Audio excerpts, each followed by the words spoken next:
실 같은 것에 대한 그 오염을 생각했다면 지금은 이제 아까 말씀드렸던 소음 같은 것들 말씀 한번 드려보겠습니다.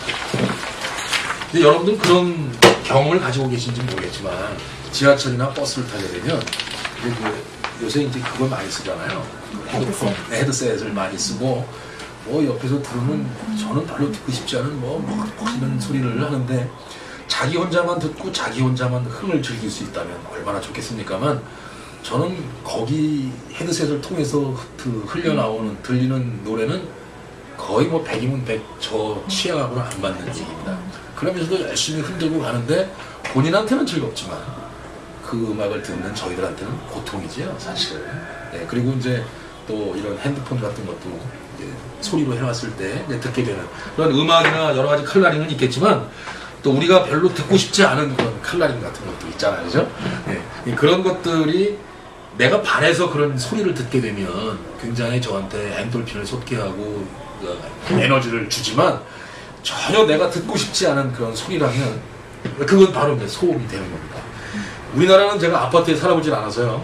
어떤 상황이 벌어지는지 모르지만 독일에는 이제 이런 아파트의 그 여러 층에 바로 맨 밑에 사는 사람이나 여기 위나 여기나 여기 맨 위에 사는 사람은 상관이 없겠지만 바로 밑에 있는 그 층하고 연결된 그 밑에 있는 사람들이 뛰거나 움직이면 바로 밑에 있는 사람들이 불만을 분명히 이야기를 합니다.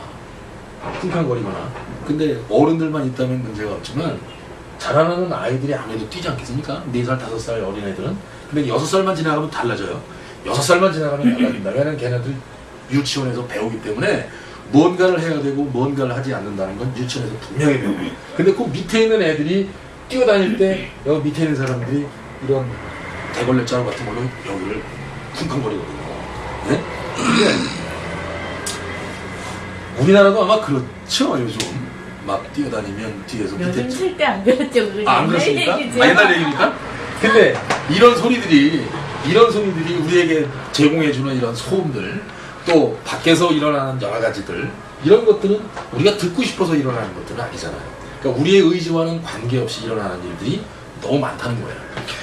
그 다음에 소음 진동 같은 것들, 그 다음에 뭐 냄새들, 쓰레기로 인해서 나는 냄새들, 여기 옆에 그 죽어가는 새가 여기 있지만 여러 가지들 이런 우리가 정말 생각하고 싶지 않은 것들이 주위에서 너무나 많이 일어난다는 거죠. 그 다음에 이제 도시 주택가 및 학교인데 다른 것들은 빼놓더라도 학교 주변엔 자동차가 다닐 수 있는 그런 속도도 제한을 해놓지만 그 학교 주변엔 반경 몇 킬로까지 소음도 제한, 그렇죠, 그런 것도 하죠. 네, 그 다음에 이제 이러한 것들이 이제 바로 소음 진동 악취 공해를 통해서 우리가 이제 받게 되는 건데 그 상황들 한 장만 더 넘겨오시면 간단하게 적어놨습니다. 아, 근데 갑자기 궁금한 게 있는데요. 우리가 뭐 소리는 데시벨이라는 단위를 쓰는데 혹시 이 냄새도 무슨 단위가 있나요? 냄새는 제가 잘 모르겠습니다. 네, 냄새는 그 규정해 놓은 것이 제가 지금 알고 있는 거는 없는 것 같아요. 그걸 한번 여쭤볼까요? 지속적인 것이 아닐 수도 있기 때문에 소리도 뭐 마찬가지잖아요.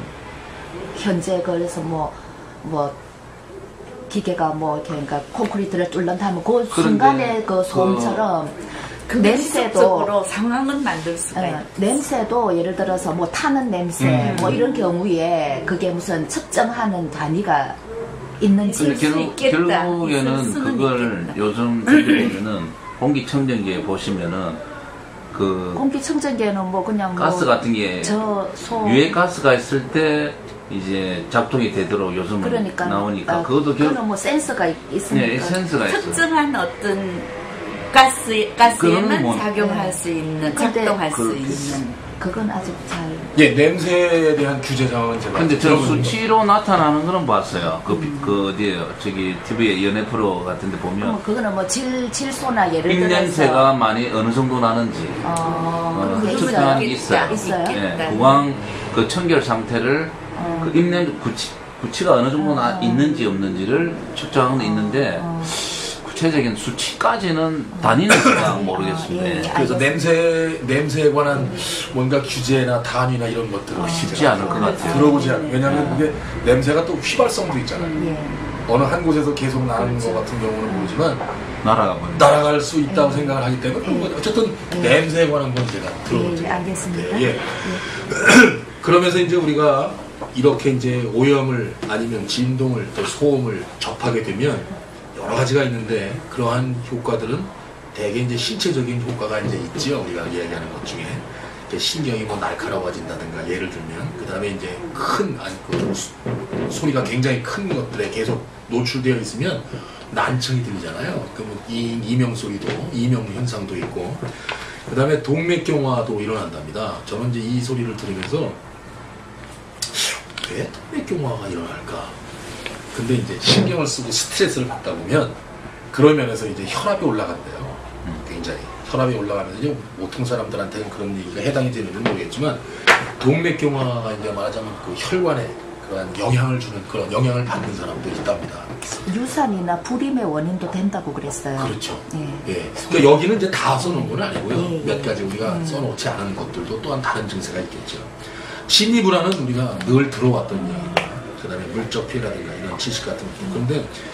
그런데 소음으로 인해서 우리가 소음 같은 걸로 인해서 우리가 생각해 볼 수 있는 게 여기 이제 스트레스인데 스트레스에 관한 그 효과를 여기다 뭐 다 말씀드릴 수는 없지만 우리가 생각하는 것 이상으로 굉장히 심각한 거예요. 스트레스가.